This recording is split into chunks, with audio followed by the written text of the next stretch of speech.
പുതിയ മാർപ്പാപ്പയ്ക്ക് വേണ്ടിയുള്ള കാത്തിരിപ്പ് അവസാനിച്ചു.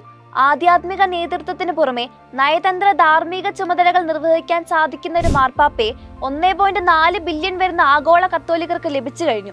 വിശ്വാസം, സമാധാനം, മനുഷ്യാവകാശങ്ങൾ, സാമൂഹ്യനീതി, മതസൗഹാർദ്ദം എന്നിവയെ സംബന്ധിക്കുന്ന ആഗോള സംവാദങ്ങളെ സ്വാധീനിക്കാനും അതുവഴി ലോകം മുഴുവൻ ബഹുമാനിക്കുന്ന വ്യക്തിയായി മാറാനും പുതിയ മാർപ്പാപ്പയ്ക്ക് വിവിധ മേലങ്കികൾ അണിയേണ്ടതുണ്ട്.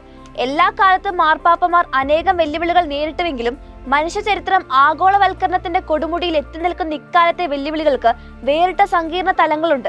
സഭയുടെ ആന്തരിക നവീകരണം മുതൽ ആഗോള വിഷയങ്ങൾ വരെ ഒന്നിച്ചു കൊണ്ടുപോകേണ്ടതുണ്ട്. ക്രൈസ്തവ മൂല്യങ്ങൾക്കുണ്ടായിരുന്ന പരമ്പരാഗത മേൽക്കൈ കൈമോശം വന്ന ഉത്തരാധുനിക കാലം എന്ന് വിശേഷിക്കപ്പെടുന്ന ഘട്ടത്തിലാണ് ലോകം എത്തി നിൽക്കുന്നത്. ഇക്കാലത്തെ ജനതയ്ക്ക് സവിശേഷമായ ആധ്യാത്മികവും ധാർമ്മികവുമായ ദിശാസൂചകം നൽകാൻ മാർപ്പാപ്പയ്ക്ക് കഴിയുമോ എന്ന് ഏവരും പരസ്പരം ചോദിക്കുന്നുണ്ട്. പലതരത്തിലും ആന്തരികമായി വിഘടിച്ചു നിൽക്കുന്ന സഭയെ ഒന്നിച്ചു കൊണ്ടുപോവുക എന്നത് ഭാരിച്ച ദൗത്യമാണ്. പാപ്പാമാരായ ജോൺ പോൾ രണ്ടാമനും ബെനഡിക്ട് 16 തങ്ങളുടെ അജണ്ടകൾ ലക്ഷ്യസ്ഥാനത്ത് എത്തിച്ചിട്ടാണ് മടങ്ങിയതെങ്കിൽ ഫ്രാൻസിസ് മാർപ്പാപ്പ പലതും പൂർത്തിയാക്കാതെയാണ് പോയത്. അദ്ദേഹത്തിന്റെ പരിഷ്കരണ നിർദ്ദേശങ്ങൾ ആദരവും കനത്ത പ്രതിഷേധവും തുല്യ അളവിൽ വിളിച്ചു വരുത്തിയവയാണ്. ഇക്കാര്യങ്ങളിൽ തുടർ നടപടികൾ എടുക്കുകയെന്നത് നിസ്സാരമല്ല. കത്തോലിക്ക ഉപദേശങ്ങളുടെ തീഷ്ണതയും അജഗണന കേന്ദ്രീകൃതമായ ശുശ്രൂഷ രീതിയും സമന്വയിപ്പിക്കുന്ന വ്യക്തിയെയാണ് തേടുന്നതെന്ന് കോൺക്ലേവ് ആരംഭിക്കുന്നതിന് മുമ്പ് നിരവധി കർദിനാൾമാർ സൂചിപ്പിച്ചിരുന്നു. സിനഡാലിറ്റിയെ സംബന്ധിക്കുന്ന സംവാദമാണ് ഏറെ പ്രധാനം. വിശ്വാസികളുമായി കൂടിയാലോചിച്ച് മുന്നോട്ടു പോകുന്ന രീതി ഫ്രാൻസിസ് മാർപ്പാപ്പയുടെ ആശയമായിരുന്നു.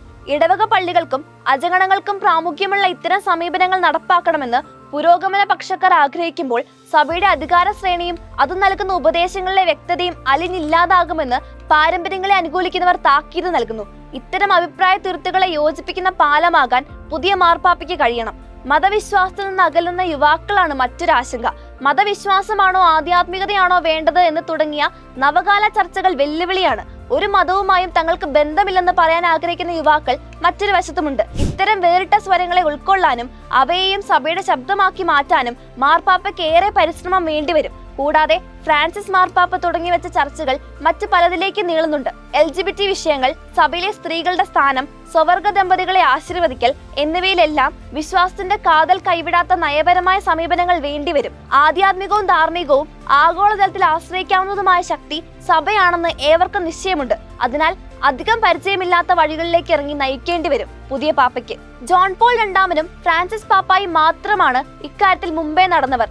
ആഗോള ഇടയൻ എന്ന ആശയം കത്തോലിക്ക സഭയുടെ ഭാവിക്ക് അത്യന്താപേക്ഷിതമാണ്.